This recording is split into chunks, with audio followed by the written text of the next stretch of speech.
Mi nombre es Elian Bull, yo soy profesor de Bicum del turno noche. Hoy vamos a dar el práctico 2, que es de demanda.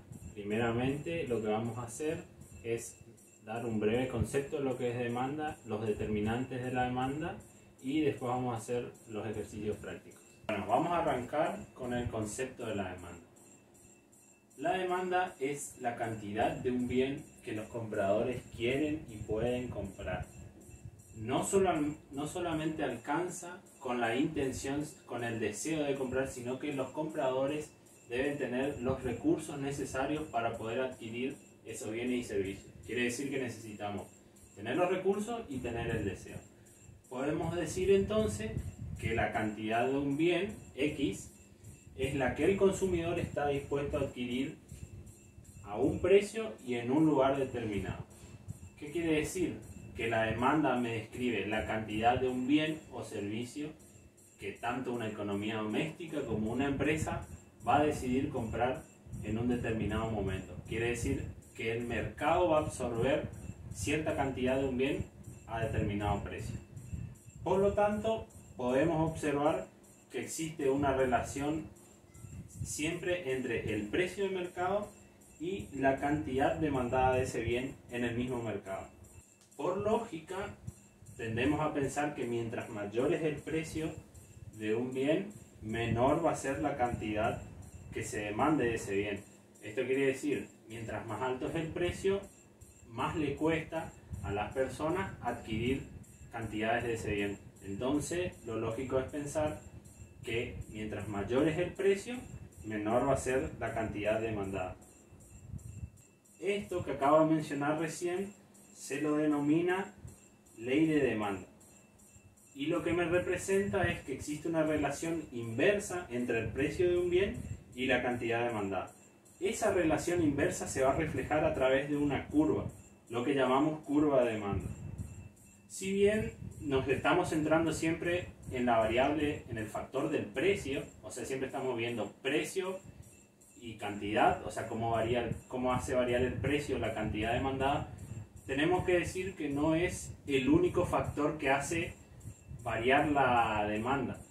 Existen otros muchos factores que pueden hacer desplazarse a la demanda, los cuales vamos a analizar más adelante. A los factores se los puede clasificar, mejor dicho, yo los clasifiqué en dos grandes grupos. Los que tienen movimiento sobre la curva, básicamente el precio, solamente el precio es el que hace mover a la demanda sobre la curva, y por otro lado tenemos los factores que provocan un desplazamiento de la curva. Quiere decir que la curva se puede desplazar a la izquierda o a la derecha. Tenemos que tener presente acá que siempre vamos a estar utilizando ceteris paribus. Quiere decir que vamos a mover solamente una variable a la vez y las demás variables van a estar fijas. Entonces, por un lado tenemos el precio propiamente dicho. El precio lo único que puede hacer es un movimiento sobre la curva. Quiere decir que la curva no se va a mover ni para la izquierda ni para la derecha cuando se modifique el precio. Por el otro lado tenemos el desplazamiento de la curva. Todos estos factores, que son distintos al precio, van a hacer que la curva se mueva a la derecha si aumenta o a la izquierda si disminuye la demanda. Tenemos entonces el factor ingreso, que acá hay que discriminar bienes normales y bienes inferiores. Por otro lado tenemos los precios de los bienes relacionados. También tenemos una subclasificación en complementarios y sustitutos. Tenemos los gustos y preferencias. Y por último el tamaño de mercado y las expectativas. Ahora vamos a desarrollar cada uno en detalle y vamos a ver cómo se mueve la curva de acuerdo a si aumenta o disminuye esos factores. Ahora vamos a ver cada uno de los factores que altera a la demanda. Vamos a empezar por el factor precio. Vamos a decir que cuando aumenta el precio disminuye la demanda y viceversa. Cuando disminuye el precio va a aumentar la cantidad demandada. Era lo que veníamos diciendo, que solo se puede mover sobre la curva. Vieron que pasamos de A a B, pero no se desplaza la curva, sino que hay un movimiento sobre la misma. Pasamos del precio 1 al precio 2 y de la cantidad 1 a la cantidad 2. Vemos que cuando sube el precio, disminuye la cantidad demandada. Ahora vamos por el resto de los factores que ya bien sabemos que van a desplazar la curva, ya sea a la izquierda o a la derecha. Vamos con el factor ingreso. Bueno, es entendible o es lógico pensar que cuanto mayor ingreso tengamos, más vamos a consumir de todos los bienes, cualquiera sea. Entonces, empezamos con los bienes normales. A mayor ingreso, mayor demanda. Y viceversa, menor ingreso, menor demanda. Vemos que de la demanda 1, quiere decir D1, del D1 pasamos al D2. Se desplaza la demanda hacia la derecha.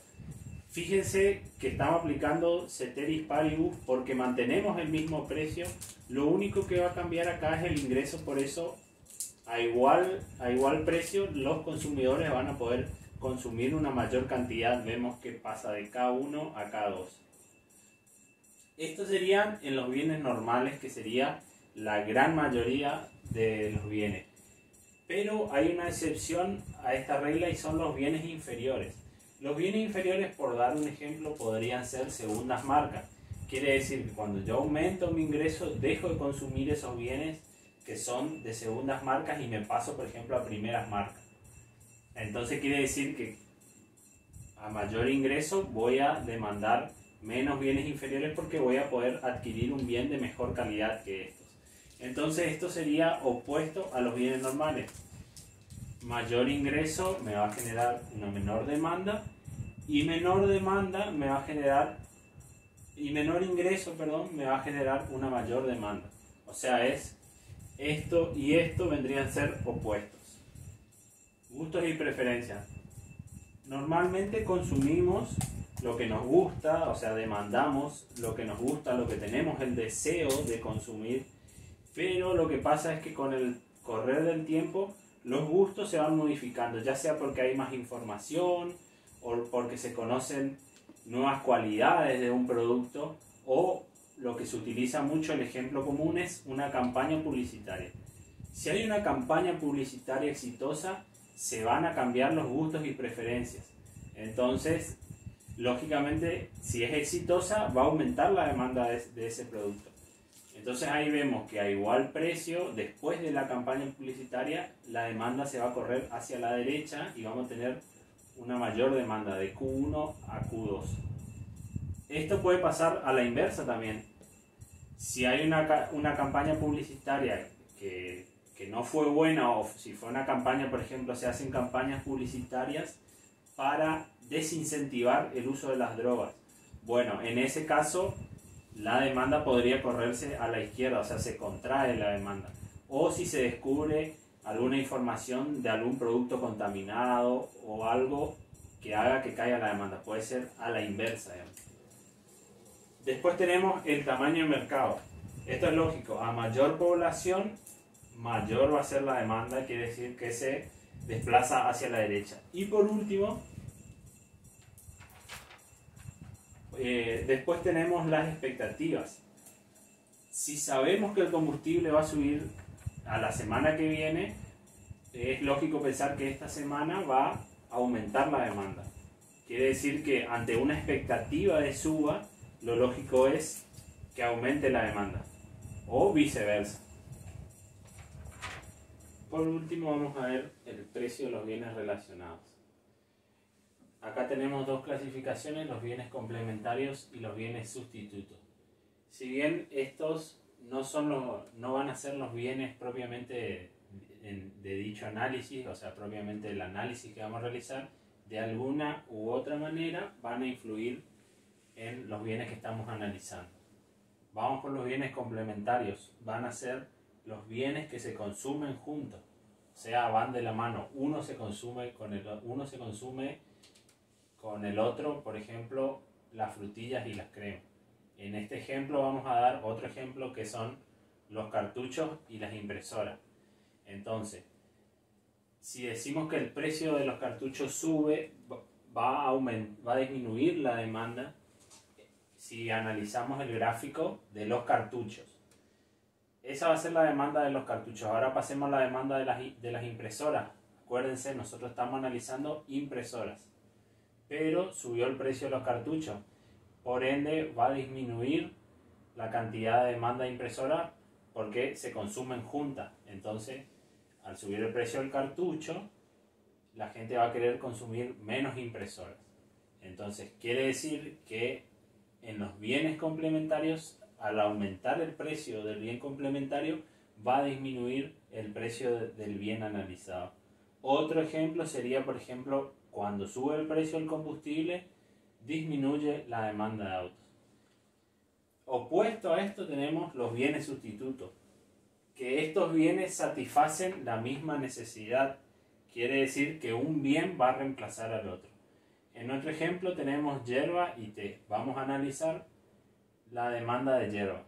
Si el precio de la hierba sube, en la curva de demanda de la hierba propiamente dicho, va a aumentar el precio y va a disminuir la demanda. Mucha gente va a dejar de consumir hierba y se va a pasar al té porque es un sustituto. Van a satisfacer prácticamente la misma necesidad. Quiere decir que al aumentar ese precio de la hierba, más gente se va a pasar al té, por lo tanto va a aumentar la demanda del té y la curva se va a desplazar hacia la derecha. Quiere decir que un aumento del precio del bien sustituto me significa un aumento de la demanda de mi bien analizado. Otro ejemplo sería si aumenta el precio del petróleo, mucha gente va a dejar de consumir y se va a pasar a consumir gas natural. Quiere decir que la demanda del gas natural va a aumentar.